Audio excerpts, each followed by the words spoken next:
Hi guys, welcome to GamerEuphoria. My name is Jamie and today we're going to be looking at Bloodline Champions. Bloodline Champions is another free-to-play game. Free to download, but you have to pay if you want to go further on in the game. What I mean by that is basically there is a marketplace within Bloodline Champions. It is pretty straightforward. There are two different types of currency. There's your blood points or blood coins or something, and then there is the fun com points. The fun com points you trade with normal daily currency, and you can go off and buy things in the marketplace, new items, new armor, weapons, extra packs, bits and pieces to improve your Bloodline champion. It's quite straightforward. That's where they make their money. That's the point of it. There we are, the blood coins. Those are the ones that you can earn within the game, but you can only have a maximum of 50,000 of those at any one time. Bloodline Champions is very much a PvP game. It is in some respects a team PvP game. You can see I'm just starting up a single player game here. You've got a warm team and a cold team. You can select your characters based on their skills and also whether they're available or not. This is what confused me a little bit, and I'd only been playing a few hours at this point. There are 2v2 or 3v3 teams, but it does look like if you pay for the full version, there are additional slots so you can make bigger teams with larger champions. It is a 100% skill-based game.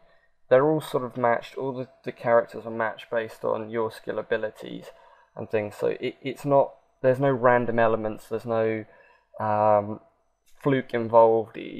From what I can gather, if you are good enough for it, you're good enough for it.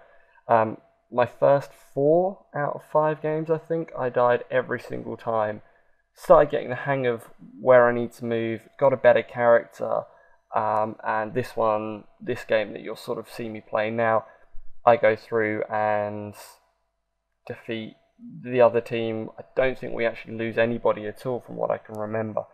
So it is very much a skill-based game, and it took me quite a while to pick up on the actual gameplay and what to do with it.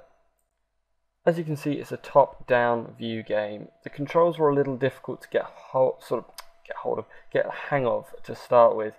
It's your normal WASD move around, your mouse click, but where your cursor is where you will fire. So it's not necessarily, well, it will be when you click because you have your left and right mouse buttons for your sort of primary and secondary weapons. But also you can see along the bottom where it says left mouse button, right mouse button. You've got SP for spacebar, so where your mouse is pointing, you press spacebar, you will fire in that direction. Same with Q, E, and R, and then F is sort of like your big, powerful, almighty, oh my god, I can kill everything sort of move, if that makes sense. F1 and F2 are quite straightforward. F1 is healing, which you can see I'm doing now to myself, and F2 can revive another player.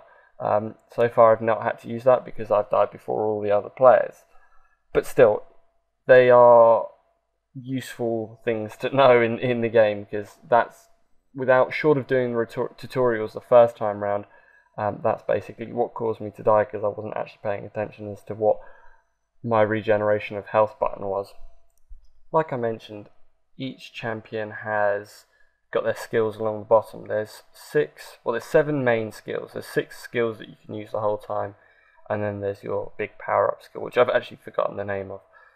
It is very much a fast-paced game. It can be a little bit confusing to understand, and in my opinion, I personally don't think they've highlighted the enemies as well as they could be highlighted.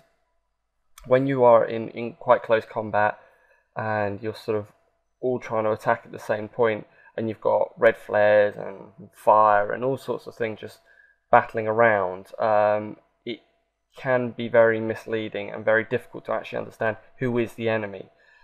At this point my graphics got a crash, so we're going to sort of skip a little bit in, and you can see I'm walking the wrong direction for a little while. It's best out of 3, and this is the 3rd match that I'm actually playing at the moment. Each match is about 2 minutes. It is quite a good fun game. There are times where the bots can get a bit sort of monotonous, bit boring, bit easy. So you really have to get online and challenge other players online. That's where I think that the main fun of it is. I haven't done this as yet, but from what I've sort of played it and the amount of games I've played, I'm hoping it's certainly going to be a lot more fun. We'll cover a bit more of that in the next video. Again, this is going to be a 3-part series for the free-to-play games. It's a very straightforward action game. It's very fast-paced, like I've already mentioned, and you can, battle, quite large teams to quite small teams. The point of it really is basically you need to build up your own champion. I think it's a little steep because it's about £4.50 for your own champion. And with times being tough, I'm not really going to spend that sort of money on a character. I think the game is certainly worth the fun of it being a free-to-play game. Sorry, just to correct myself there, that was only the second game, so we're going to go into the third one now. Anyway, as I was saying, the fun of the game is the fact that it's a very fast download. I think it was only about 800 meg, so it downloaded quite quickly, and I jumped into the game much faster than a lot of the other free-to-play games. You don't have to sign up. Well, you do have to sign up, but it's a much faster sign-up process. It's literally choose your username, password, email address, Bob's your uncle, there you go, you're in. Whereas some of the others, you have to fill out your profiles and stuff like that. You can with this, but it's much more choice-based. You can just jump straight into the action. The tutorials are much simpler than some of the other games.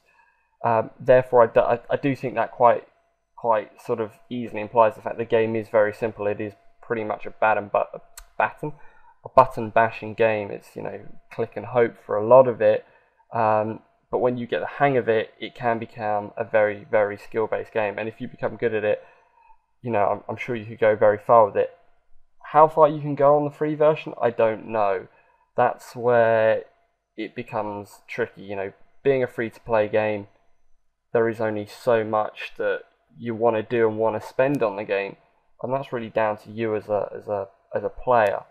That's about it for this one, guys. Thanks very much for watching. Any comments, stick them in the comments section below. Let us know what you think, and the second part will be up in a few weeks. Thanks very much. Take it easy.